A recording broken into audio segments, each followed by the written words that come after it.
말씀 함께 봅니다. 함께 보실 하나님 말씀은 누가복음 23장 13절에서 31절 말씀입니다. 누가복음 23장 13절 말씀입니다.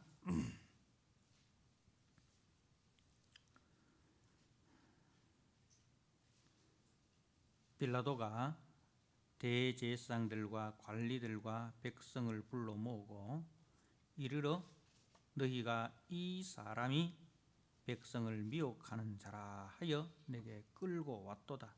보라, 내가 너희 앞에서 신문하였으되 너희가 고발하는 일에 대하여 이 사람에게서 죄를 찾지 못하였고 헤롯이 또한 그렇게 하여 그를 우리에게 도로 보내었도다. 보라, 그가 행한 일에는 죽일 일이 없느니라. 그러므로 때려서 놓겠노라. 무리가 일제히 소리질러 이르되 이 사람을 없이 하고 바라바를 우리에게 놓아주소서 하니, 이 바라바는 성중에서 일어난 밀랑과 살인으로 말미암아 옥에 갇힌 자라. 빌라도는 예수를 놓고자 하여 다시 그들에게 말하되 그들은 소리질러 이르되 그를 십자가에 못 박게 하소서, 십자가에 못 박게 하소서 하는지라. 빌라도가 세 번째 말하되 이 사람이 무슨 악한 일을 하였느냐? 나는 그에게서 죽일 죄를 찾지 못하였나니 때려서 놓으리라 하니, 그들이 큰 소리로 재촉하여 십자가에 못 박기를 구하니 그들의 소리가 이긴지라. 이에 빌라도가 그들이 구하는 대로 하기를 언도하고 그들이 요구하는 자 곧 밀랑과 살인으로 말미암아 옥에 갇힌 자를 놓아주고 예수는 넘겨주어 그들의 뜻대로 하게 하니라. 그들이 예수를 끌고 갈 때에 시몬이라는 구레네 사람이 시골에서 오는 것을 붙들어 그에게 십자가를 지워 예수를 따르게 하더라. 또 백성과 및 그를 위하여 가슴을 치며 슬피 우는 여자의 큰 무리가 따라오는지라. 예수께서 돌이켜 그들을 향하여 이르시되 예루살렘의 딸들아, 나를 위하여 울지 말고 너희와 너희 자녀를 위하여 울라. 보라, 날이 이르면 사람이 말하기를 잉태하지 못하는 이와 해산하지 못한 배와 먹이지 못한 젖이 복이 있다 하리라. 그때에 사람이 산들을 대하여 우리 위에 무너지라 하며 작은 산들에 대하여 우리를 덮어라 하리라. 푸른 나무에도 이같이 하거든 마른 나무에는 어떻게 되리요 하시니라. 아멘. 네, 시간 할렐루야 찬양대가 주님 앞에 찬양을 드립니다.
아멘. 하나님 아버지, 오늘 말씀을 통해서 또 찬양을 통해서 다시 한번 주님의 십자가를 묵상하게 하시고 그 십자가의 놀라운 은혜와 또 그 십자가 속에 담겨 있는 하나님의 무서운 공의의 심판, 우리가 깨닫게 하여 주옵소서. 그리하여 그 십자가를 볼 때에 내가 달려야 할 그 십자가에 주님이 대신 달려주신 것을 기억하고 이제는 내 옛사람을 십자가에 못 박고 그리스도 안에서 선물로 받은 그 새사람, 하나님의 성품으로 하나님의 자녀로 힘써 나아가는 복된 우리 성도들의 삶이 되게 하여 주옵소서. 예수님께 하신 이름으로 감사하며 기도드리옵나이다. 아멘. 오늘 누가복음 23장 13절에서 31절의 말씀, 너희와 너희 자녀를 위하여 울라라는 말씀의 제목으로 함께 은혜를 받고자 합니다. 오늘 28절 말씀에 예수께서 돌이켜 그들을 향하여 이르시되 예루살렘의 딸들아, 나를 위하여 울지 말고 너희와 너희 자녀를 위하여 울라라고 하셨습니다. 우리가 복음서를 살펴보면 그 복음서가 한결같이 우리 주님께서 고난당하신 그 고난주간, 그 한 주간에 초점을 맞추고 있는 것을 보게 됩니다. 요한복음은 무려 그 절반 정도를 이 한 주간에 할애를 하고 있습니다. 요한복음 21장까지 기록이 되어 있는데 12장부터 그 예수님의 고난에 대해서 이제 이야기를 하고 있습니다. 그리고 우리가 묵상하고 있는 누가복음도 누가복음 9장 51절에 예수께서 승천하실 기약이 차감해 예루살렘을 향하여 올라가기로 굳게 결심하시고, 이렇게 9장에서부터 그 예수님께서 이제 이 십자가를 지시러 예루살렘에 올라가는 거기에 초점을 맞추고 있습니다. 그러다가 오늘 23장에 드디어 예수님이 십자가에 달리는 구도입니다. 그러니 이 복음서의 초점은 이제 십자가에 초점을 두고 있다, 그렇게 우리가 볼 수가 있습니다. 오늘 이 본문의 내용은 이제 고난 주간 중에서 특별히 목요일 저녁부터 이제 금요일 오전까지의 그 내용입니다. 목요일 저녁에 예수님께서 제자들과 함께 유월절 성 만찬을 하시고, 그리고 이제 친히 이 허리를 동이시고 수건을 허리에 동이시고 제자들의 발을 씻으시는 세족식을 하시고, 그죠? 그리고 겟세마네 동산으로 가셔서 땀방울이 핏방울이 되기까지 우리 하나님 앞에 간절히 기도하시고, 그리고 가룟 유다의 배신으로 무리들에게 잡히셔서 대제사장의 집에서 사내들인 공회원들에게 종교 재판을 받으시고, 그리고 저들이 예수님을 이제 로마 총독인 빌라도에게 가서 정치 재판을 받게 하고, 빌라도가 예수가 갈릴리 출신인 줄 알고 그 예수를 다시 이 헤롯에게 보내고, 또 헤롯은 이제 다시 예수를 빌라도에게로 이렇게 보내는 그러한 이제 새벽까지 그렇게 하시고, 빌라도가 이제 마지막으로 예수를 신문한 그 결과에 대해서 선고를 내립니다. 오늘 본문에 13절에 빌라도가 대제사장들과 관리들과 백성을 불러 모으고, 그러니까 오늘날로 말하면 최종 선고를 하는 거죠. 재판을 쭉 이렇게 마치고 이제 최종 선고를 하기 위해서 예수님을 고소한 대제사장들과 관리들과 백성들을 불러 모으는 것입니다. 자, 그리고 이제 그 재판의 결과 선고에 대해서 이렇게 이야기합니다. 14절에 이르되 너희가 이 사람이 백성을 미혹하는 자라 하여, 백성을 미혹하는 자라, 이 말은 우리가 앞에서 예수님을 이제 이 유대 종교 지도자들이 예수님을 세 가지 제목으로 빌라도에게 고소를 합니다. 그죠? 백성을 미혹하는 자고, 가이사에게 세금을 바치지 말라 하였고, 그리고 자칭 유대인의 왕이라 하더이다. 그러니까 그건데 하나로 정리를 하면 이 사람은 로마의 반역자입니다.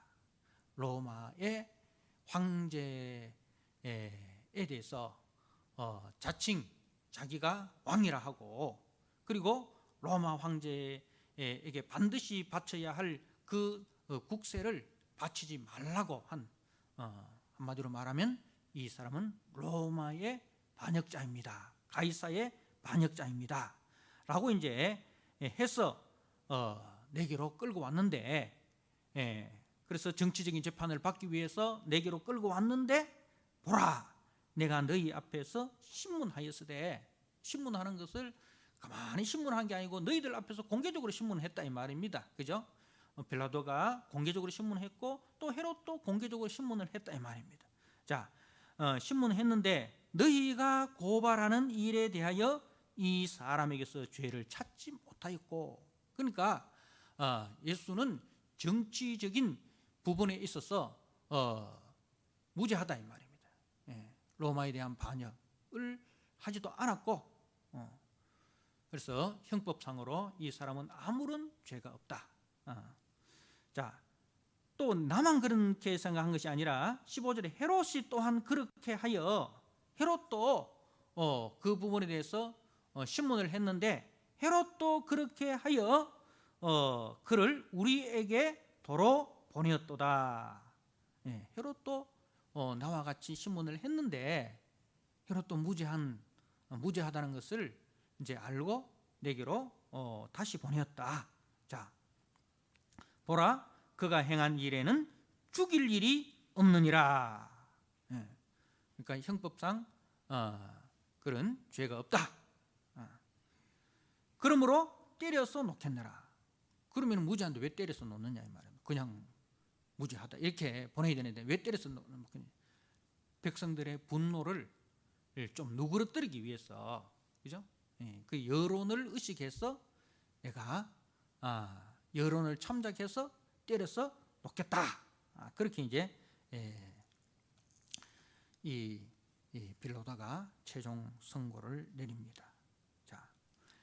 자, 그런데 이 선고에 대해서 백성들이 어떻게 반응을 합니까? 18절에 무리가 일제히 소리질러 이르되 이 사람을 없이하라. 이 사람을 없이하라. 이 없이하라 이 말은 제거하라, 지워버려라 라는 아주 야만적이고 폭력적인 표현입니다. 이 사람을 없이하라 이 말은 아주 야만적이고 폭력적인 그런 표현으로 이제 예수에 대해서 이제 그렇게 백성들이 반응을 보이는 겁니다. 이 사람을 없이하라. 그리고 바라바를 우리에게 놓아주소서. 바라바를 우리에게 놓아주소서.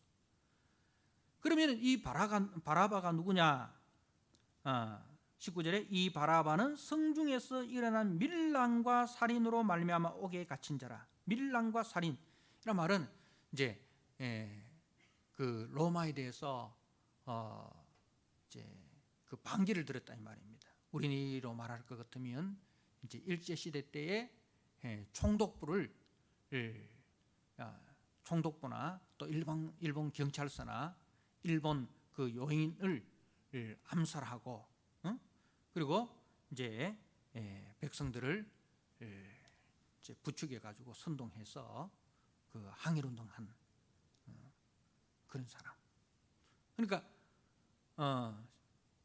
이제 로마 입장에서 봤을 때는 실질적으로 이 사람이 뭐예요? 반역자 아닙니까, 그죠? 실질적으로 이 사람이 반역자인 거예요. 그러니까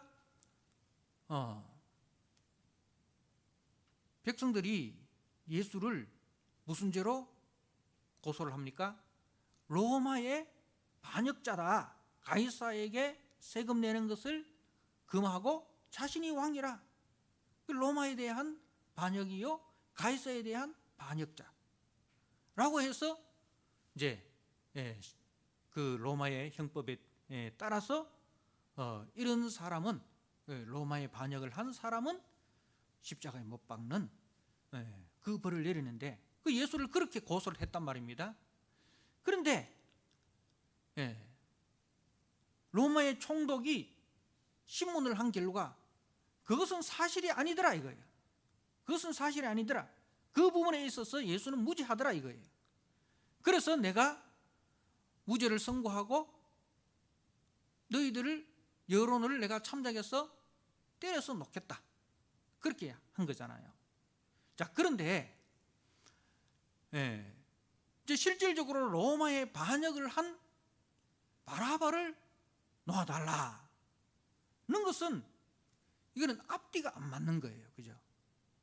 예수를 로마의 반역자라 해서 십자가에 못 박으라 해놓고, 실질적으로 로마의 반역을 한 바라바는 놓아달라고 그렇게 소리를 지르니, 이게 뭐 빌라도가 생각해도 이거는 앞뒤가 안 맞고, 우리가 생각해도 이거는 앞뒤가 안 맞는 주장인 겁니다. 자, 로마의 법에 의하면은 이 바라바는 십자가에 못 박혀야 되고, 예수는 무죄하니 이 석방이 되어야 되는데, 그런데 무리들은 그 반대를 지금 요구를 하고 있다 이 말입니다. 자기들이 그렇게 주장을 해놓고 그렇게 손바닥 뒤집듯이 뒤집어 버린다 이 말입니다. 자, 그러면은 저들이 예수를 빌라도에게 고소한 그 저희가 다른 데 있다 이 말입니다. 실질적으로 예수가 로마에 반역을 해서 고소한 것이 아니라 저들이 고소한 그 이면에는 뭔가 다른 것이 있다. 그게 뭐냐? 그게 뭐냐 하면은, 이제 첫 번째로 이 종교 지도자들은 예수를 빌라도에게 끌고 가서 십자가에 못 박게 하고자 한 그 이면에는 예수가 자기들의 기득권에 대해서 암적인 존재다 이 말입니다. 종교 지도자들의 그 기득권을 유지하는 데 있어서 예수가 걸림돌이 되는 것입니다.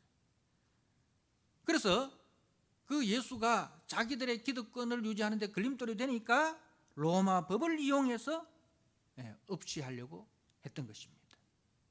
자, 그러면 빌라도는 왜 예수의 무죄함을 분명히 알고도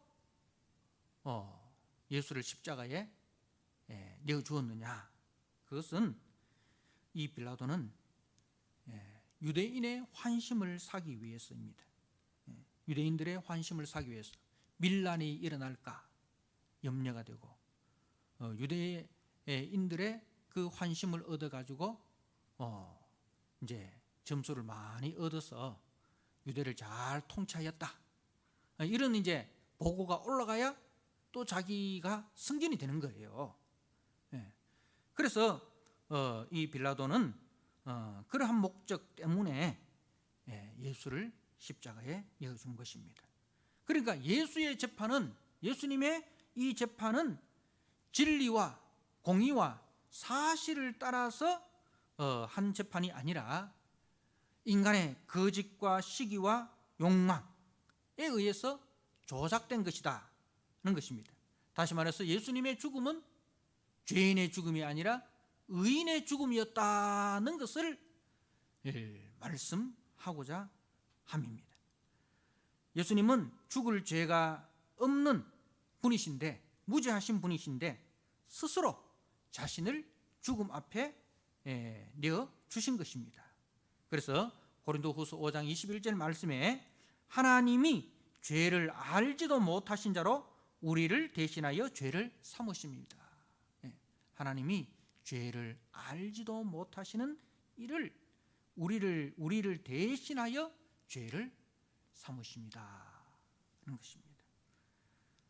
그래서 예수님은 이 재판을 통해서 다시 한번 자신이 누구시며 왜 오셨는가는 것을 이제 선포를 하신 것입니다. 이제 복음서의 내용이 바로 이것이죠. 전반부가 예수님이 누구신가, 그죠? 예수님이 누구신가 는 것을 보여주기 위해서 예수님은 많은 이적과 또 많은 그 선포를 하셨습니다. 예수님의 말씀과 예수님의 이적에 초점이 어디 있느냐, 예수가 누구신가는 것을 분명히 보여주기 위해서. 그래서 그 복음서의 중간에 이제 예수님이 물으시죠. 너희들은 나를 누구라 하느냐 했을 때에 주는 그리스도시요 살아계신 하나님의 아들이십니다. 예수님이 누구신가를 제자들이 이제 분명히 이제 목도하고 또 고백합니다. 자, 그리고 이제 그 다음에 예수님이 바로 무엇을 이야기합니까? 자, 인자가 이제 대제사장의 손에 잡혀서 십자가에 못 박히고 3일 만에 다시 부활하리라. 예수님의 십자가와 부활을 이야기합니다. 그러니까 예수가 왜 오셨는가? 하나님의 아들이신 그리스도이신 예수가 왜 오셨는가? 십자가 지시기 위하여 오셨다. 대속제물로 십자가 지시기 위하여 오셨다. 이것이 이제 후반부의 내용이에요. 그죠? 그래서 오늘 이 23장을 통해서 다시 한번 예수님이 왜 오셨는가? 그가 누구시며 그가 왜 오셨는가에 대해서 예수님은 이 재판을 통해서 다시 한번 이제 선포를 하시는 거예요. 예수님은 하나님의 아들 그리스도시고 우리 죄를 위해서 십자가의 대속제물로 오셨다는 것을 이제 다시 한번 말씀하시고, 그러나 그 예수가 장차 재림의 주님으로 심판의 주님으로 오신다는 것을 말씀을 하십니다. 자, 그래서 예수님은 이 십자가를 향해서 당당히 걸어가시는 거예요. 왜? 십자가를 지시기 위해서 오셨기 때문에. 예수님의 성육신의 목적이 어디 있느냐? 우리를 위하여 대속제물 되시기 위해서 오셨기 때문에. 그래서 그 십자가를 향해서 예수님이 기꺼이 당당히 걸어가시는 거예요.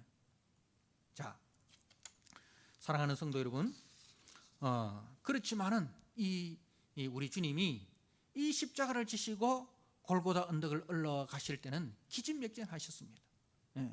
왜 그렇습니까? 우리 주님은 참 하나님이시면서 참 사람이십니다. 그죠? 신성과 인성을 같이 공유하고 계신 분입니다. 그런데 지금 이 십자가를 지시러 올라가신 예수님은 하나님의 아들로서의 그 모든 능력을 다 내려놓으신 거예요. 그죠? 오병이어 표적을 일으키시고 죽은 나사로를 살리시고, 그죠? 물길을 걸으시고 하셨던 그 하나님의 아들로서의 권세와 권능을 다 내려놓으시고 우리 모든 인류를 대표해서 참 사람으로서 우리와 동일한 육신을 가진 몸으로 동일한 고통을 느끼고 그죠? 동일한 아픔을 느끼고 피곤하시고 지치시고 배고프시고 이런 그 참 사람의 모습으로 이제 이 십자가를 지시는 것입니다. 그래서 목요일 밤부터 금요일 오전까지 주님은 그야말로 한숨도 주무시지 못하시고 드시지도 못하셨고, 그리고 심한 모욕과 신문과 구타와 채찍을 맞으셨습니다. 주님을 끌고 가는 병사들이 이 주님의 그 상태를 보고 더 이상 그 무거운 십자가를 지고 갈 수 없다는 것을 알았습니다. 우리가 십자가 형틀이 이제 세로와 가로 이렇게 되어 있잖아요. 이제 그 세로로 세워진 것은 그 골고다 언덕에 이미 세워져 있고, 제수가 지고 가는 것은 이제 가로로 된 그 기둥을 이렇게 지고 갑니다. 우리가 보통 성화를 보면 그 예수님이 십자가를 지고 가는 것으로 이렇게 나오잖아요. 근데 학자들의 연구에 의하면은 그 십자가가 보통 무거운 게 아니에요. 보통 무거운 게 아니기 때문에 보통은 이제 그 사형 현장에 이 가로로 된 기둥이 세워져 있고, 그리고 이제 죄수는 세로로 된 그 기둥을 이렇게 메고 올라가는 거로 되어 있습니다. 그러니까 이제 예수님은 목요일 저녁부터 금요일 아침까지 그 심한 그 구타와 모욕과 채찍질을 당하셔서 이제 더 이상 기진맥진하셔서 그 십자가의 무게를 이겨내지 못하시는 것을 이제 병사들이 보고 이제 이때가 6월절 아닙니까? 6월절을 지키기 위해서 이제 전국 각지뿐만 아니라 흩어져 있는 디아스포라들이 다 예루살렘을 향해서 올라오는데, 이 구레네 사람, 구레네라는 것은 지금 북아프리카 지역이, 구레네의 사람 시몬이 6월절을 지키러 올라왔다가 그 이제 예수님이 십자가 지고 올라가는 그 현장에 있었던 거예요. 보니까 이제 이 구레네 사람이 좀 힘께나 있어 보였던 것 같습니다. 그래서 병사들이 이 구레네 사람 시몬을 예수님 대신에 그 십자가에 가로 기둥을 메고 올라가게 합니다. 근데 이 부분에 대해서 우리가 마가복음에 보면 이 구레네 사람 시몬을 어떻게 소개하고 있느냐 하면, 마가복음 15장 21절에 알렉산더와 루포의 아버지로 이제 구레네 사람 시몬을 자세하게 소개를 하고 있고요. 그리고 우리가 로마서 16장 13절에 보면은 바울이, 로마서 16장은 로마서 마지막 장이잖아요. 로마서 마지막 장에 바울이 모든 말씀을 다 전하고 이제 강단 밑으로 내려가서 성도들 한 사람 한 사람과 악수하는 그런 장면이다 했잖아요. 이제 그 로마에 있는 성도들 한 사람 한 사람 문안하는데 거기 누가 나오느냐 하면은 이제 주 안에서 택하심을 입은 루포라고 나옵니다.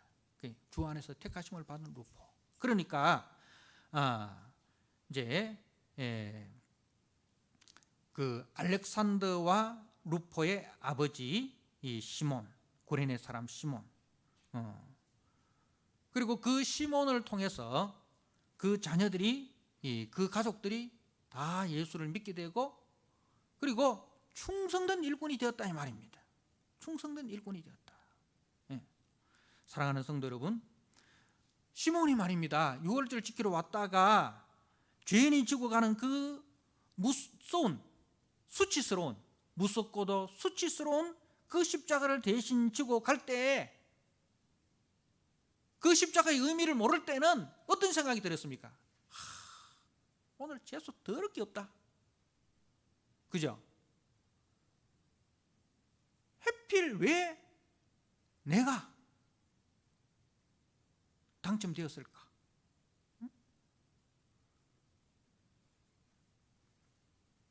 솔직히 말해서 지고 싶지 않았겠죠. 근데 로마 병사들이 저라고 하니까 안 질 수 있습니까? 그 무서운 공권력 앞에서. 오늘 재수 더럽게 없네, 막 이런 생각으로 억지로 그 십자가를 졌겠죠. 그런데요, 그 억지로 진 십자가의 결과가 어떻게 되었습니까? 나중에 자기가 생각을 했겠죠. 그 십자가를 지고 가서 이제 예수님이 십자가 형틀에 못 박히시고 운명하시고 하는 걸 다 안 지켜봤겠습니까? 도대체 저 사람이 무슨 죄를 저질렀길래 유대인이면서 이 흉악한 십자가를 져야 했던가? 내가 대신 십자가를 진 이분이 도대체 누구인가에 대해서 고민했겠지 않습니까? 그래서 그 자리에 끝까지 지켜봤지 않겠습니까? 네. 뭐예요? 하나님의 은혜였던 거예요. 하나님께서 오늘 말씀에 뭐라고 했습니까? 택하심을 받은 주 안에서 택하심을 입은 루포라고 되어 있습니다. 주께서 이 루포를 택하셨다. 주께서 시몬을 택하셨다 이거예요. 그래서 그 십자가를 지게 하신 거예요. 다시 말해서 주님은 이 일을 통해서 잃어버린 한 마리 양을 찾으시는 거예요. 잃어버린 한 마리를 찾으시는 방도로 십자가를 대신 지게 하신 것입니다.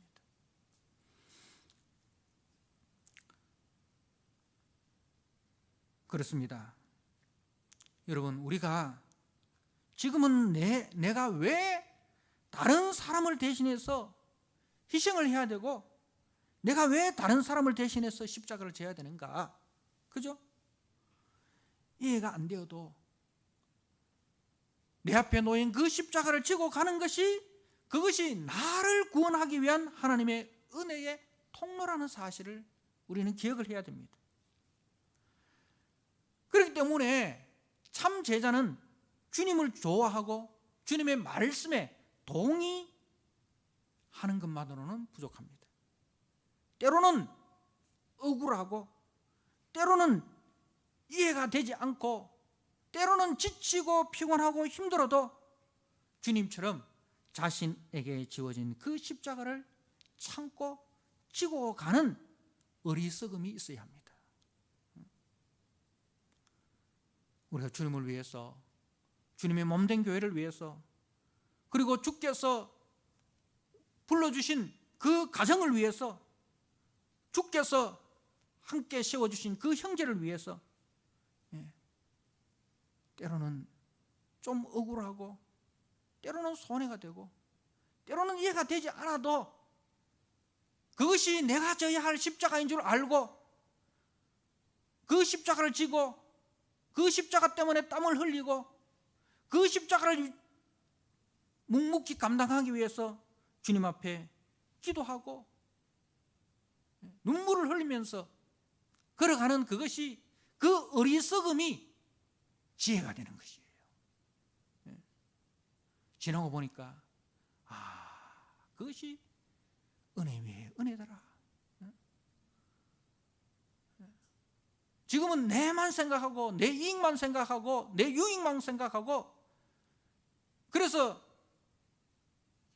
그 십자가를 지지 않고 나오는 것이 이익이 되고 그렇습니까? 그러나 우리가 분명히 기억해야 되는 것은 이 루포의 아버지 이 구레네 사람 시몬이 그때는 이해가 되지 않았겠죠. 그때는 너무나 억울하고 그죠? 손해보는 것 같고 빠져나오고 싶겠죠. 그러나 우리 주님께서 빠져나올 수 없도록 거기에 세워주셨. 그리고 그 십자가를 다 지고 갔을 때에 그것이 뭐가 됩니까? 자기를 구원하기 위한 주님의 은혜의 통로가 되더라 이거죠.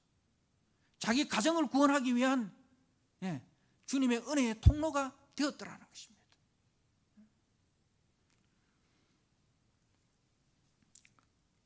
사랑하는 성도 여러분, 지금 주님 주변에 많은 여인들이 주님을 따르면서 주님을 향해서 이제 동정의 눈물을 흘립니다.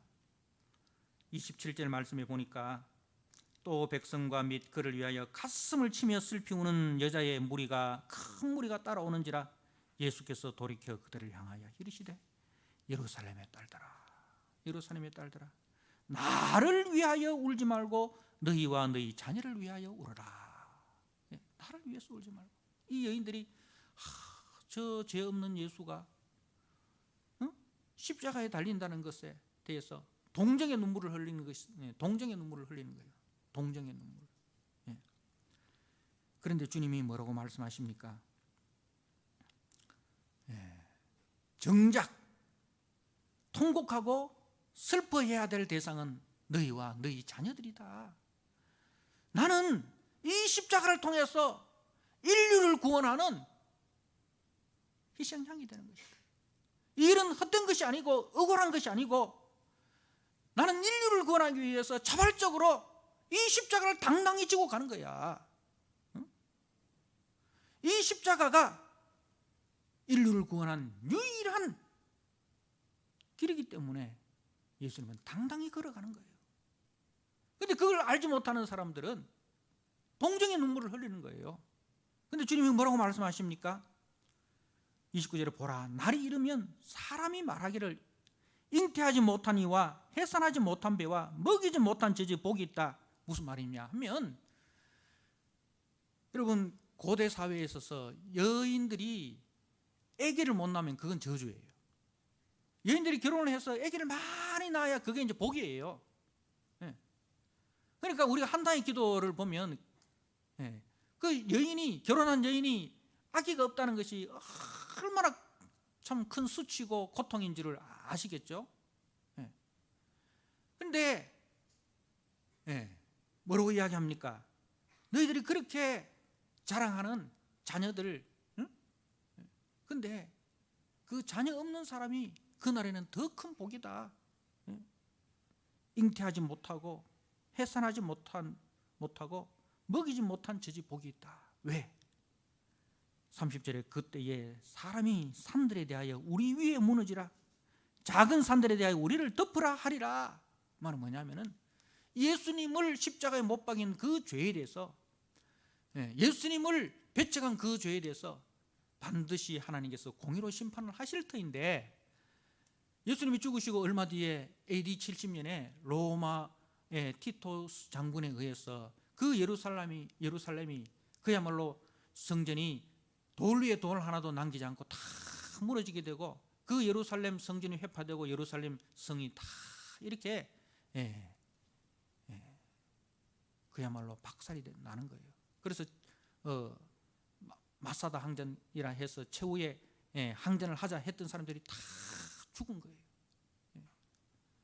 그날이 얼마나 큰 고통인지. 그래서 그 AD 70년에 그 예루살렘의 멸망이 장차 올 최후 심판의 하나의 징조가 되는 거예요. 그래서 예수님께서 AD 70년에 있을 그 예루살렘 멸망에 대해서 지금 그것이 얼마나 잔인한 멸망인지를 이제 말씀하는 거예요. 그런데 더 나아가서 그것은 바로 이 주님의 십자가에 지금 주님의 십자가에 참여하지 않는 자들이, 지금 주님의 십자가를 외면하고 그 지금 주님의 십자가를 함께 지지 않는 사람들이 받아야 할 최후 심판의 무서운 형벌을 말씀하고 있는 거예요. 우리 계시록 6장 15절 말씀을 보십시오. 거기에 최후 심판에 대한 무서운 이야기를 이렇게 말씀하고 있습니다. 제가 한번 읽어드립니다. 6장 15절에 계시록 6장 15절입니다. 땅의 임금들과 왕족들과 장군들과 부자들과 강한 자들과 모든 종과 자유인이 굴과 산들의 바위 틈에 숨어 산들과 바위에게 말하되 우리 위에 떨어져 보좌에 앉으신 이의 얼굴에서와 그 어린 양의 진노에서 우리를 가리라. 그들의 진노에 큰 날이 이르렀으니 누가 능히 서리요 하더라. 살았을 때 십자가를 외면한 자들이 당할 그 최후 심판 때의 무서운 진노와 형벌에 대해서 말씀을 하는 것입니다. 사랑하는 성도 여러분, 십자가는 동정의 대상이 아닙니다. 십자가는 내가 참여해야 될 대상입니다. 주님의 고통을 생각하며 동정의 눈물을 흘릴 것이 아니라 십자가 앞에서 자신의 죄를 발견하고 내 죄가 얼마나 큰 죄이기에 하나님께서는 하나님의 아들을 저렇게 저주하시면서 십자가의 공의의 심판을 내리시는가? 그 십자가 앞에서 자신의 죄를 발견하고 회개해야 합니다. 우리의 죄가 주님을 십자가에 못 박았음을 알고 이제 그 십자가 앞에 나의 죄성을 못 받고 그리고 그 십자가를 외면하고 살아가는 자녀들을 위해서 울어라 이 말입니다. 세상이 전부인 줄 알고 세상에 뒤처지지 않기 위해서, 세상 영광 얻기 위해서 그 주님의 십자가를 무가치하게 여기고 그 믿음의 생활, 신앙생활을 어리석게 여기며 살아가는 자신과 그 자신의 자녀들의 장래를 위해서 울어라 이 말입니다. 최후 심판이 얼마나 무서운가를 알아라. 하나님의 공의의 심판을 가려줄 유일한 옷은 예수 그리스도께서 입혀주시는 의의 옷밖에 없습니다. 십자가는 하나님의 공의의 심판을 보여주십니다. 그래서 지금 그 주님의 공의의 심판에 함께 지금 못 박힌 자는 장차 주님이 오실 때는 사랑의 옷을 입게 됩니다. 십자가는 공의와 사랑 두 가지가 있는, 다 같이 보여줍니다. 그 공의의 심판을 예수님에게 내리시고 그리고 우리에게는 사랑을 입혀주십니다. 그럼 누가 그 하나님의 사랑을 입을 것이냐? 예수님의 공의의 심판에 함께 참여한 자만이, 내가 그리스도와 함께 십자가에 못 박혔나니 그런 적 이전에 내가 산 것이 아니라 내 안에 그리스도께서 사신 것이라. 이 믿음의 고백이 있는 사람들은, 그리고 그 믿음의 고백을 가지고 주님과 함께 십자가를 지고 가는 사람들은 주님 장차 다시 오실 때에 더 이상 공의의 심판이 아니라 우리는 주님의 사랑의 옷을 입고 의의 옷을 입고 주님과 함께 영광 가운데로 들어가게 되는 것입니다. 사랑하는 성도 여러분, 십자가는 동정의 대상이 아니라 내가 함께 지고 가야 할 참여의 대상인 줄 아시기 바랍니다. 고레네 시몬과 여인들을 비교해 보십시오. 고레네 시몬은 십자가에 참여한 사람입니다. 여인들은 동정의 눈물을 흘렸습니다. 더 이상 십자가를 동정의 대상이 아니라 내가 짊어져야 할 참여의 대상인 줄 아시고, 여러분의 삶의 자리에서 고레네 시몬처럼 내가 왜 이 십자가를 지고 가야 돼? 억울할 수 있고 또 그 십자가를 지고 가는 것이 세상에 뒤처지는 어리석인 것처럼 보일지라도 여러분, 십자가의 그 지혜로움을 알게 해달라고 기도하시고 그 십자가를 묵묵히 지고 가는, 그래서 자신을 구원하고 자신을 통해서 자신의 가정이 구원되고 자신의 주변이 구원되는 그 구원의 도구로 살아가시는 우리 믿음의 성도 되시기를 주님의 이름으로 부탁드리고 축복합니다. 아멘. 하나님 아버지, 십자가는 동정의 대상이 아니라 참여의 대상이라고 하셨습니다. 지금은 억울하고 미련하고 어리석고 세상에 뒤처지는 것 같지만, 그러나 주님이 지고 가신 그 십자가에 함께 참여하는 것만이 나를 구원하고 내 가정을 구원하고 우리 교회를 구원하고 우리 형제를 구원하는 유일한 길인 줄 알고, 아버지 하나님, 때로는 미련하고 때로는 어리석어 보이고 때로는 손해가 보이는 것 같고 해도 그 십자가를 지고 가는 우리 성도들 되게 하여 주옵소서. 그리하여 주님 다시 이 땅에 오실 때에 아버지, 공의의 심판이 아니라 의의 면류관 사랑의 은혜로 주님이 영광에 들어가는 우리 성도들이 되게 하여 주옵소서. 지금 우리와 우리의 자녀들이 눈앞에 보이는 세상의 영광과 눈앞에 보이는 세상의 이익 때문에 자신이 짊어져야 할 십자가를 외면하고 있습니까? 주여, 우리 마음 눈을 열어서 그 십자가의 영광과 비밀을 볼 수 있도록 주님 도와주시옵소서. 그 일을 위하여 울며 기도할 수 있는 믿음을 우리에게 허락하여 주옵소서. 예수님께 하신 이름으로 감사하며 기도드리옵나이다.